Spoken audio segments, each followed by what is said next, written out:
Je crois que vous savez que les comptes de votre père étaient complètement vides avant sa mort, a déclaré l'avocat, la voix douce et le sourire serré.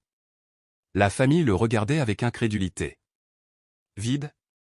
Cela n'avait aucun sens. Leur père avait bâti un empire à partir de rien, propriété, entreprise, économie. Comment tout cela a-t-il pu disparaître? Ce que l'avocat ne savait pas, c'est que le vieil homme avait prévu ce moment bien avant de rendre son dernier souffle. Et aujourd'hui, la vérité était sur le point d'exploser, et le menteur assis en face d'eux regretterait d'avoir jamais sous-estimé cette famille. La forte pluie frappait les fenêtres de Whitmore & Associates, se mêlant au silence à l'intérieur du bureau.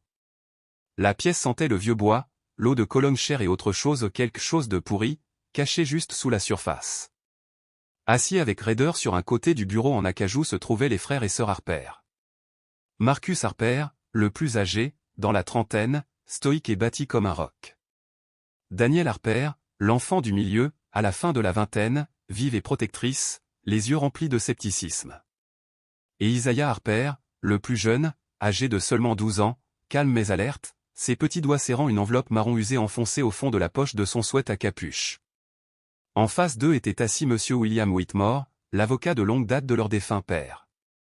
Un grand homme blanc d'une cinquantaine d'années, son costume sur mesure trop pointu, ses cheveux argentés plaqués en arrière et un sourire étiré sur son visage comme du cuir vieilli. Whitmore se pencha en arrière sur sa chaise, croisant les doigts comme s'il savourait l'instant présent. « Je crois que vous savez que les comptes de votre père étaient complètement vides avant sa mort, dit-il d'une voix polie mais froide. Le front de Daniel se plissa immédiatement, la mâchoire de Marcus se tendit et la prise d'Isaiah se resserra autour de l'enveloppe. Vide.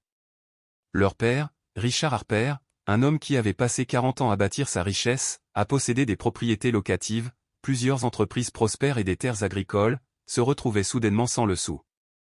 Cela ne correspondait pas, ce n'était pas possible. Marcus parla le premier, d'une voix basse mais ferme. C'est impossible. Notre père était riche. Il a travaillé toute sa vie pour assurer notre avenir. Whitmore soupira théâtralement, sortant un épais dossier de sa mallette et le faisant glisser sur le bureau avec une lenteur délibérée. J'ai peur des mauvais investissements, des dettes inattendues, des frais juridiques, vous comprenez comment ces choses arrivent. Avec le temps, tout s'amenuise. Daniel se pencha brusquement en avant, ses yeux fixés sur Whitmore avec méfiance. C'est drôle, étant donné qu'il percevait encore le loyer de 3 propriétés le mois dernier et qu'il avait un compte permanent auprès de 3 banques, pas une. Les yeux de Whitmore brillèrent pendant un bref instant, une fissure dans sa performance parfaite, mais il le masqua rapidement avec un sourire placide. Parfois les apparences sont trompeuses, Miss Harper. Votre père avait des dépenses croissantes. Un navire qui coule ne coule que lorsque les dernières planches pourrissent sous la surface. Isaiah bougea sur son siège, sentant le poids de l'enveloppe contre sa poitrine. Les derniers mots de son père résonnaient dans son esprit, si quelque chose ne va pas après mon départ, tu sauras quand agir. Fais-toi confiance, mon fils.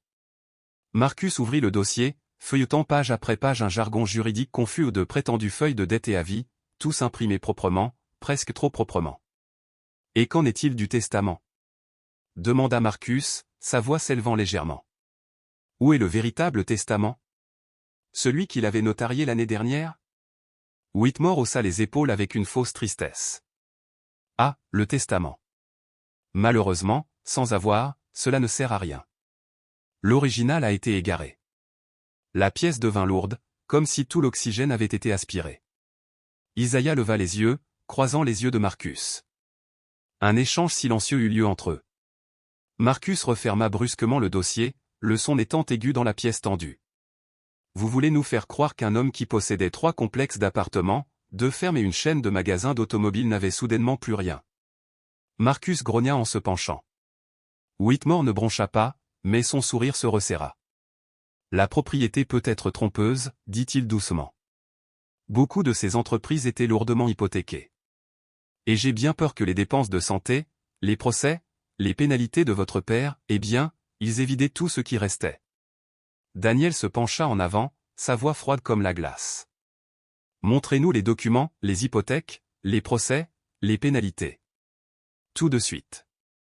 La main de Whitmore flottait au-dessus du bureau, faisant semblant de mélanger des papiers. Je crains que certains dossiers ne soient confidentiels ou soient encore en cours d'examen, dit-il après une pause trop longue pour être naturelle. Marcus plissa les yeux. Pratique. La pièce devint plus lourde. Isaiah regardait tranquillement, son jeune esprit s'emballant. L'avertissement de son père resta gravé dans sa mémoire. Celui qui sourit le plus est généralement celui qui se cache le plus. Daniel croisa fermement les bras. Monsieur Whitmore, dit-elle lentement. 2 semaines avant la mort de papa, je l'ai personnellement emmené au bureau du comté pour mettre à jour ses impôts fonciers. Paiements complets effectués, aucune créance, aucun privilège, aucune poursuite en cours. Donc, soit vous avez un Richard Harper différent, soit vous nous mentez en face. La mâchoire de Whitmore se contracta légèrement. Les gens peuvent cacher beaucoup de choses en peu de temps, a-t-il déclaré. Peut-être que ton père n'était pas aussi ouvert que tu le pensais. Marcus se pencha plus près, sa voix se transformant presque en un murmure. Ou peut-être, monsieur Whitmore, pensez-vous que nous sommes trop stupides pour remarquer quand quelqu'un nous vole? L'accusation pesait lourd entre eux. Le cœur d'Isaïe battait à tout rompre. C'était ça.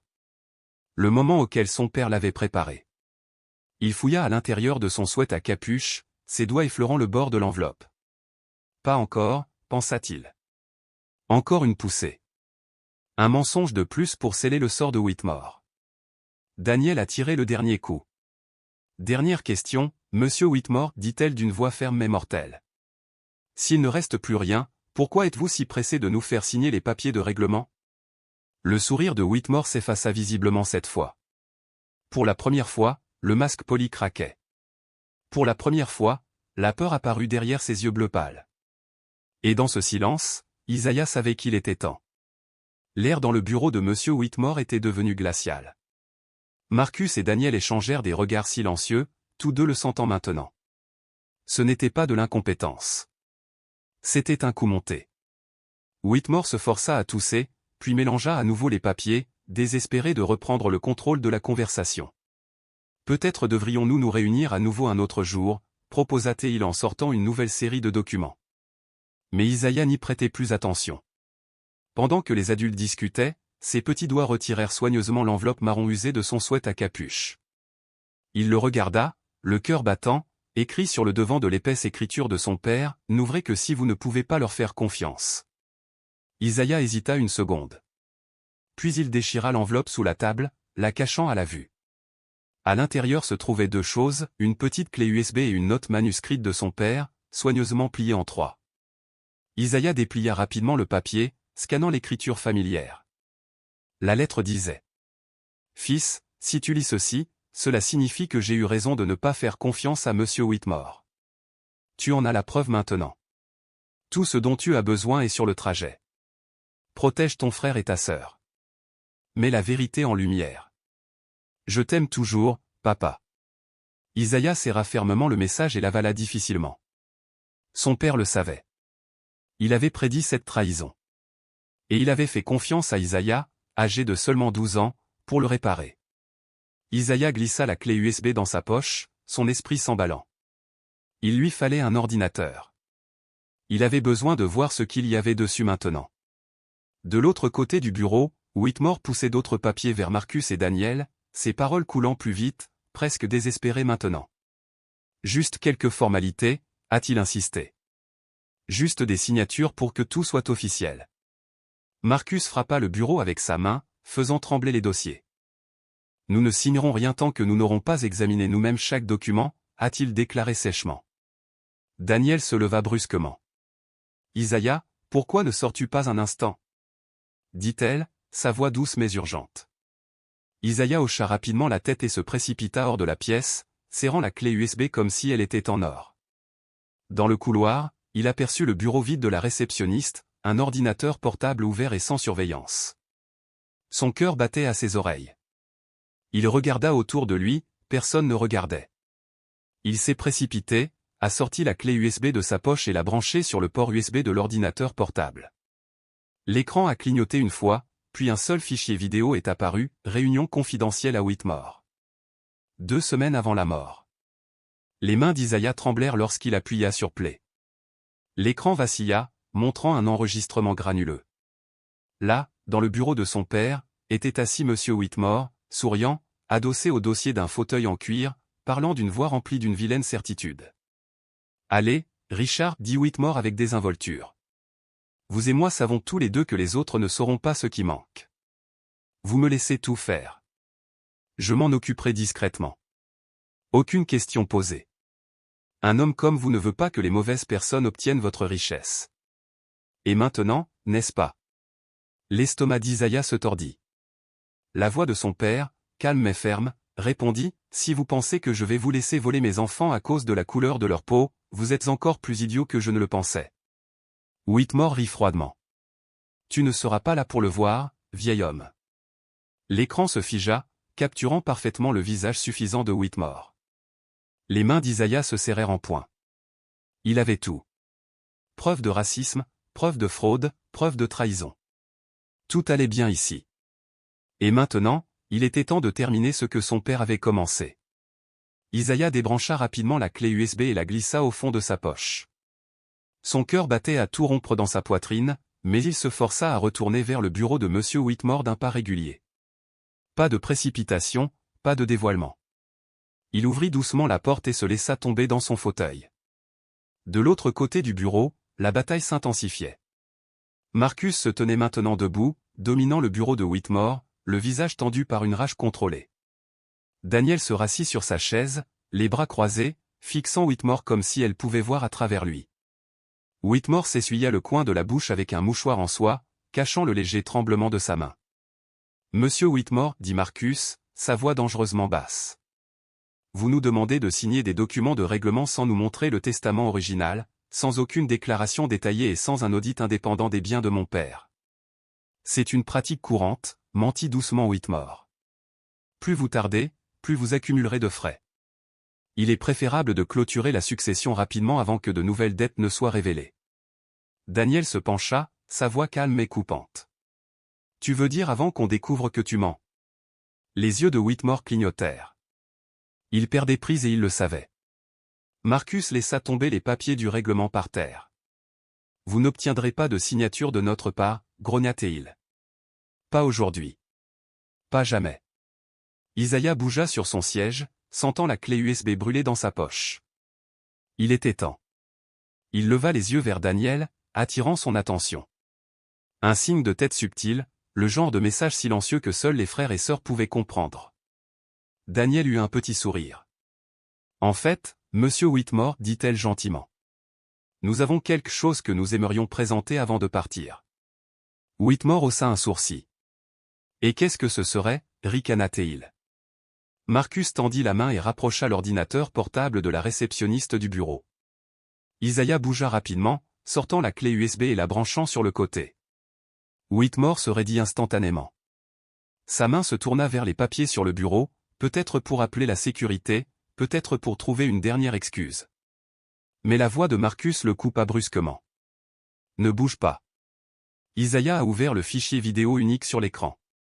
La pièce se remplit du crépitement de l'enregistrement. Le bureau résonnait de la propre voix de Whitmore. « Allez, Richard. Toi et moi savons tous les deux que les autres ne sauront pas ce qui manque. Tu me laisses tout faire. Je m'en occuperai discrètement. » Le visage de Whitmore devint pâle comme un fantôme. La vidéo a continué à jouer, plus fort maintenant. Inarrêtable. Un homme comme vous ne veut pas que les mauvaises personnes obtiennent votre richesse. Et maintenant, n'est-ce pas? Les mains de Marcus se formèrent en poing. La bouche de Daniel était une fine ligne de rage. Isaiah regarda Whitmore droit dans les yeux, sans ciller. La dernière ligne écrasante a été jouée. « Tu ne seras pas là pour le voir, vieil homme. » Puis silence. Un silence complet et étouffant. Whitmore resta figé comme une statue sur le point de se fissurer. Isaiah parla enfin pour la première fois. Sa voix était douce, mais chaque mot avait la force d'un marteau. « Papa savait que tu essaierais de nous voler, et il m'a fait confiance pour s'assurer que tu ne t'en tires pas comme ça. » Whitmore déglutit difficilement, sa confiance en soi se brisant complètement. « Tu n'as aucune idée de ce que tu fais, balbutia-t-il.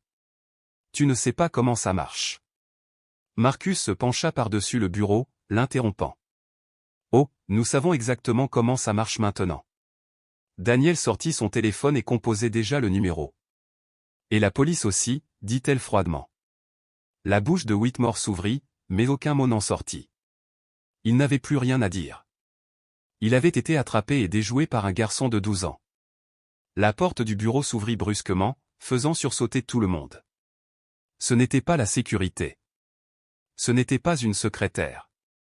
Il s'agissait du shérif Mitchell, un grand et large homme noir en grand uniforme, flanqué de 2 adjoints. Son arrivée n'était pas due au hasard. Marcus l'avait appelé discrètement pendant qu'Isaiah passait l'enregistrement. Le visage de Whitmore perdit toute couleur. « William Whitmore », dit calmement le shérif, sortant un papier plié de sa veste. « Vous faites l'objet d'une enquête pour fraude, contrefaçon et complot visant à frauder la succession Harper. » Whitmore se leva brusquement de sa chaise en balbutiant. « C'est ridicule. C'est un malentendu. Je suis leur représentant légal. » Le shérif Mitchell ne s'y a pas. Pas plus. Il fit un signe de tête à ses adjoints, qui se placèrent derrière Whitmore, ferme mais professionnel. Daniel croisa les bras, debout. Marcus restait immobile, mais la rage dans ses yeux avait été remplacée par une froide satisfaction. Isaiah restait assis là, petit et calme, regardant tout se dérouler, comme son père l'avait promis. Les députés ont agi rapidement. Les mains de Whitmore étaient tirées derrière son dos, des menottes argentées s'enroulant autour de ses poignets avec un claquement sec. « Vous ne pouvez pas faire ça », aboya Whitmore en se débattant. « Ils mentent. Ils m'ont piégé. » Le shérif Mitchell se pencha vers moi, la voix basse. « Nous avons votre voix qui l'admet, monsieur Whitmore. » Sur bande. Conformément à la loi, vous venez d'avouer. L'ensemble du bureau, autrefois royaume de Whitmore, était désormais sa prison. En dehors du cabinet d'avocats, les nouvelles allaient vite dans les petites villes. Alors que Whitmore était escorté menotté, les clients qui attendaient dans la zone de réception haletaient et chuchotaient. Plusieurs ont sorti leur téléphone, enregistrant chaque seconde humiliante. Daniel se tourna vers Marcus et Isaiah, sa voix féroce mais fière. « Papa nous a fait confiance pour protéger son héritage. Nous venons de le faire. » Marcus regarda Isaiah, ébouriffant ses cheveux brutalement mais affectueusement. Surtout ce petit homme ici. Isaiah rayonnait, un rare sourire éclatant sur son visage habituellement sérieux. Pour la première fois depuis des semaines, il ne se sentait plus petit. Il ne se sentait pas impuissant. Il avait l'impression d'avoir fait exactement ce que son père savait qu'il pouvait, protéger sa famille.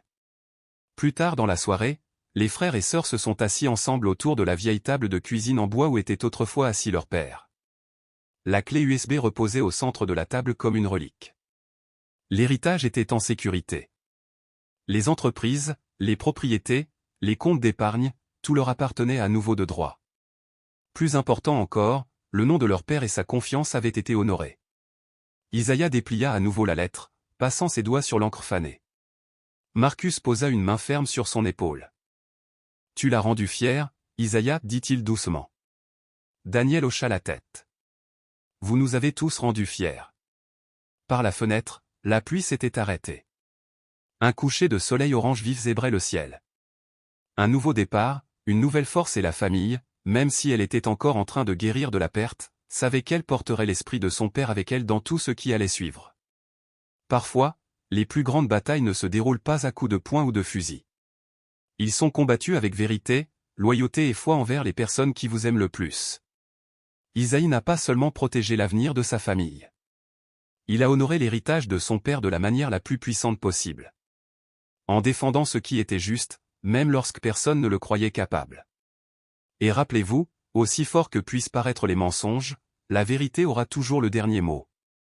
Si vous avez ressenti le pouvoir de l'histoire d'Isaiah, si vous croyez qu'il faut se battre pour ce qui est juste même lorsque les chances sont contre vous, alors assurez-vous d'aimer cette vidéo, de vous abonner à la chaîne et d'activer la cloche de notification pour ne jamais manquer une autre histoire de courage, de famille et de justice.